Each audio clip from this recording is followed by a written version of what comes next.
Hello there, people of the internet. I am out here today with a Mosin 9130 chambered in 7.62 by 54 rimmed. You guys have seen this one on the channel plenty of times. I have blown a lot of stuff up with it. However, these rifles are getting more and more expensive. I absolutely love Mosins, and I would love to continue to increase my arsenal and collection whenever it comes to the Mosin Noggin or Mosin Nagant and its various other variants.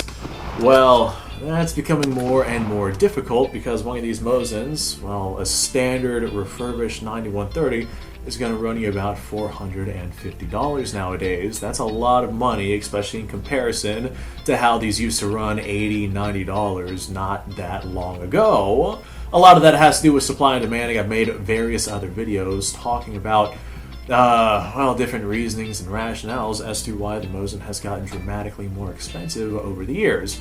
However, we're going to go ahead and talk about whether or not the Mosin is still worth that $450 price point, which is what you're going to find most of your Mosins that are still in its original military configuration in.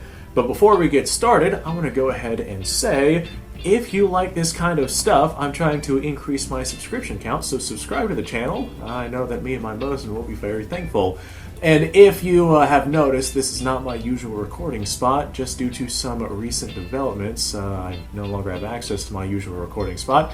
So if you'd like to help me get back out to the range, then I got Patreon down below, and I have a link to merchandise. If you feel like buying a shirt from me, that will definitely help me get to where I need to be, or you could do a one-time donation through the merch page. So $450 for a Mosin, and we're talking standard refurbished 9130, chambered in 7.62 by 54 rimmed. If I saw a finished Mosin, for like an M39 or something, for $450, dude, I'd buy that in a heartbeat. But $450 for a standard refurb 9130, is it worth it? Well, I'm going to say it depends. It really does depend. Whenever it comes to talking about the value of particular military surplus rifles, you're always going to have that little caveat. It depends. Do you like Mosins?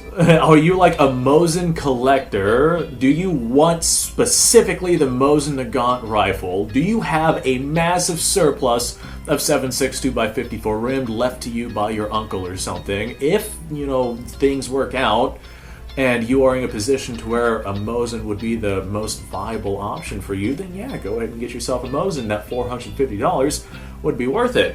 Now this right here is a bolt-action rifle, milled receiver, iron sights, no real way to mount an optic onto this thing without, bumming the rifle or sticking on some sort of just tapping something in there or swapping out your rear sight for like a scout style scope. Doesn't really work out all that well. There's just no real way to mount a legitimate optic onto this thing without going real in depth or sacrificing some stuff. So you're kind of stuck with iron sights with the Mosin. So if you're blind like me, that really does limit your ranges that you'll be able to fire at. Full power rifle cartridge, the 7.62 by 54 rimmed, out of a full-length Mosin is going to be on par with M2 Ball 30-06. It's going to send about a 150 grain projectile at approximately 2,800 or so feet per second, so that's a pretty powerful cartridge. That should be able to handle most of the things that you're looking to handle, but you're limited to 5 rounds, and this is a bolt-action system. In order to reload the Mosin without, taking apart the magazine to be able to get up in there, in order to reload the Mosin, if your magazine is still partially full, you got to open the thing and then a round ejects. You got to grab that round off the ground or do whatever it is that you're going to do. Maybe just discard it, let it go. Then you got to load 1 round at a time, unless you are completely out of ammunition. You use all 5 rounds inside of your rifle. Then you can grab your stripper clip and you could load via stripper clip. But these are rimmed cartridges. I have had rim lock in my Mosins multiple times. I've shown that off plenty of times on the YouTube channel. Go watch a Mosin video where I use a stripper clip. Odds are I get rim lock from that. They're definitely an antiquated design. So whenever it comes to the Mosin, what are you going to use it for? If you're going to go out and get yourself a Mosin for like SHTF and prepping situations, then no, the Mosin is absolutely not going to be worth it, because for that $450, you could start looking at modern technology, like modern cutting edge technology especially entry-level ARs or even like good quality handguns or something like that, things that are going to serve you better than a 5-shot bolt-action rifle. So for practicality purposes, in terms of prepping or SHTF situations, no, the Mosin is absolutely not worth buying anymore. Now that being said, maybe you're a hunter. I know I'm a hunter, and boy oh boy, I have taken this Mosin out on many, many hunts. And typically I'll rock 150 grain bullet. That's my normal go-to whenever it comes to the Mosin Nagant, just because the critters I go after around here really aren't that big. But I have seen up to a 220 grain projectile loaded into 7.62 by 54 rims. So you can get some pretty large projectiles out there for this particular platform, or you could get some particularly small ones. I think I've seen as low as 120 grains for the 7.62 by 54 rim. Might have been 125, but not very heavy projectiles. Of course, those are going to be traveling quite significantly fast, so it's still going to be a full power rifle cartridge. 5 shots, a lot of your places here inside the United States, they limit a 5-shot magazine, so you don't have to do any sort of modifications to the Mosin or anything like that. It's a bolt-action system, so it's going to be legal in all 50 states. There are a lot of pros to the Mosin if we're talking hunting rifle or survivalist rifle or something like that, or if you want to take it out planking. The 7.62 by 54 rimmed round is more expensive than it used to be, but it's still not that expensive in comparison to other full power rifle cartridges out there on the market, because this is still being made and used by military forces and it's being surplus down onto the civilian market. There's a lot of steel case ammo stuff out there, although there are some import bans that might cause some issue with that in the future. But as of right now, the ammo for this is still available, and I was making videos on this a little while ago, like actually a couple of years ago, about how the ammo was still available, and guess what? It's still available. Granted, it is, like I said, more expensive than it used to be. It's still on par with modern-made surplus ammunition like 7.62 NATO, and it's still pretty gosh darn easy to find. So yeah, you could absolutely go out and get yourself some ammunition for these rifles for not a whole lot of money when we're comparing them to other rifles. Like, for example, people buy 30-06 probably more often in the United States than they buy 7.62 by 54 rimmed, but 30-06, from my experience, is significantly more expensive than the 7.62 by 54 rim.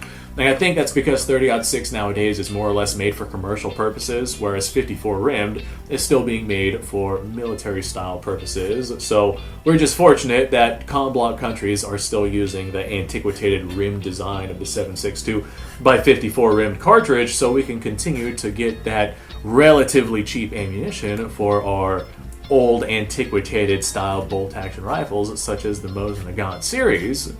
So there are some pros to the Mosin. Hunting rifle, fantastic rifle. If just for shooting and whatnot, you could definitely do worse. But as far as like using it as a defensive rifle, or like if you're going to be going up against a target, especially a target armed with modern equipment such as body armor or modern ARs or AKs that have optics and are capable out to 400, 500, 600 yards, and you're stuck with a 5-shot bolt-action rifle, especially if you find yourself in an urban area, this would definitely not be a very good option. So, yeah, whenever it comes to the Mosin Nagant being whether or not it would be a good choice for you, it depends on your particular situation, what it is that you're going to want to use it for. Is it worth that $450 price point? That really, really, really starts to lean towards probably not. The Mosin's a great rifle, milled receiver, excellently milled bolt. It's got great finish on it. It's designed to last. A lot of these rifles are nearing, a century old at this point.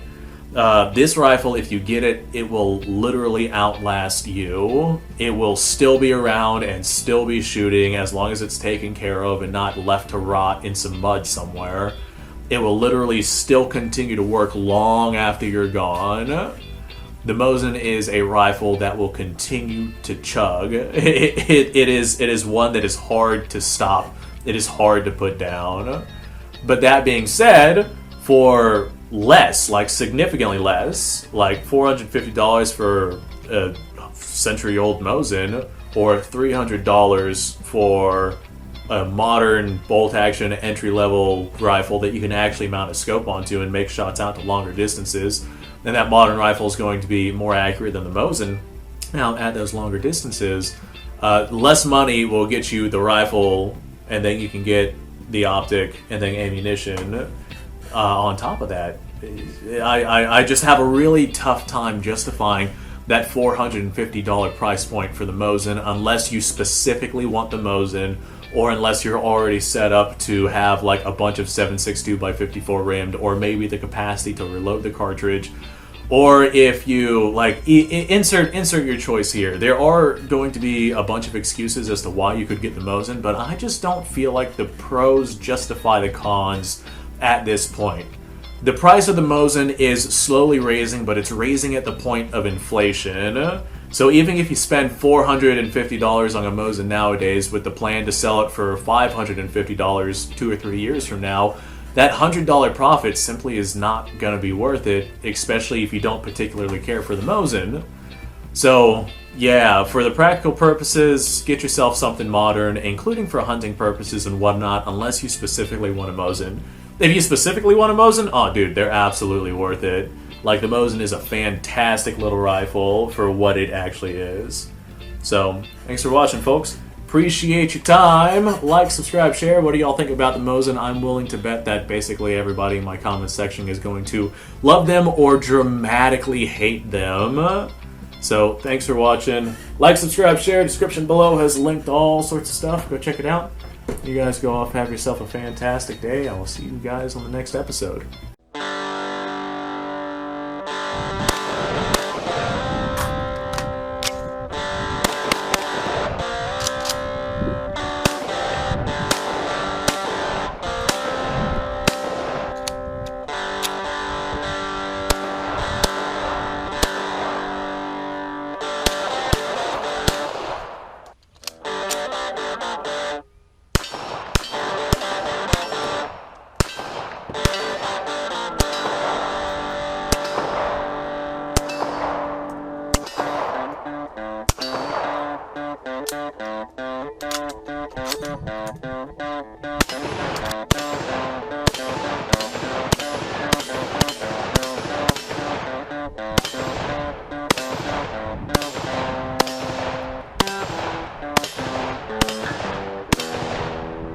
Been a little while since I've done this.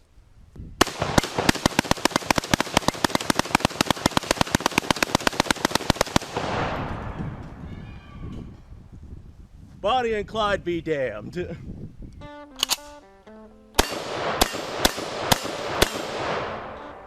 Poor man's Garrett.